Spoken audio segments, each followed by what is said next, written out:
আমাদের পরস্পরের মধ্যে এখন কিন্তু বিভেদ, বিভিন্ন বিষয়ে বিভেদ দূর করার কৌশল আল্লাহর নবী বলে দিয়েছেন।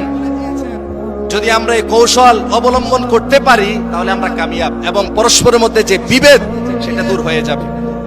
যেমন নবী আলাইহিস সালাতু ওয়াস সালাম বলেন, লা তাদখুলুল জান্নাতা হাত্তা তুমিনু ওয়া লা তুমিনু হাত্তা তাহাবু আওয়ালা আদুল্লুকুম আলা শাইইন ইযা ফাআলতুমুহু তাহাবাবতুম আফশুস সালাম বাইনাকুম।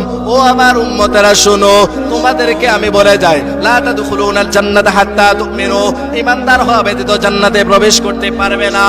আর ওয়ালা তুমিনু হাত্তা তাহাবু, যদি তোমাদের পরস্পরের মধ্যে মুহাব্বত মিল না হয়, পরস্পরে ভালোবাসা না হয়, ভাতৃত্ব স্থাপন না হয়, তাহলে তোমরা ঈমানদার হতে পারবে না। আর যদি ঈমানদার হতে না পারো জান্নাতে যাওয়া যাবে না। যদি জান্নাতে যেতে চাও মিল মুহাব্বত করো।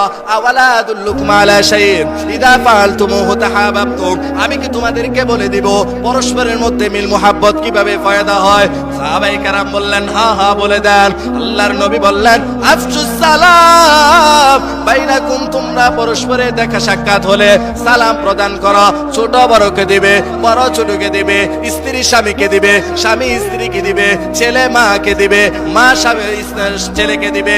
এভাবে পরস্পরের মধ্যে যদি সালামের প্রচার প্রসার করা হয়, নবীজির এই তরিকা যদি আমরা মানতে পারি তাহলে আমাদের কামিয়াবি।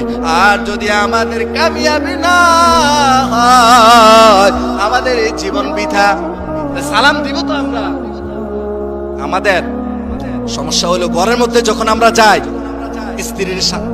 স্বামী স্ত্রীর সালাম দেয় না, স্ত্রী স্বামীর সালাম দেয় না, তাই দ্বন্দ্ব লাগে। এটা আছে না নাই?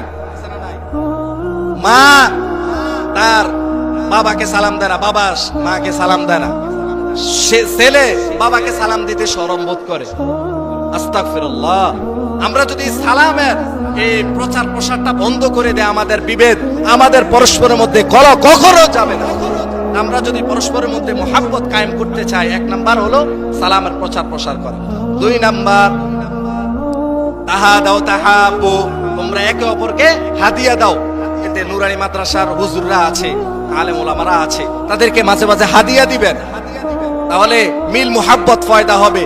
তাহলে কিয়ামতের ময়দানে যখন আপনি জাহান্নামী হয়ে যাবেন, আমি যখন জাহান্নামী হয়ে যাব, তখন যখন আলেমেরা জাহান্নাতে যাবে বলবেন, হুজুর আমি আপনাকে ওইটা হাদিয়া দিছি, আমি আপনাকে মুহাব্বত করেছি দুনিয়ার জিন্দেগিতে, আমাকে একটু নেন না। তখন ওলামায়ে কেরামরা, হাফেজে কোরআনরা সুপারিশ করে আপনাকে জান্নাতে নিয়ে যাবে। সুবহানাল্লাহ।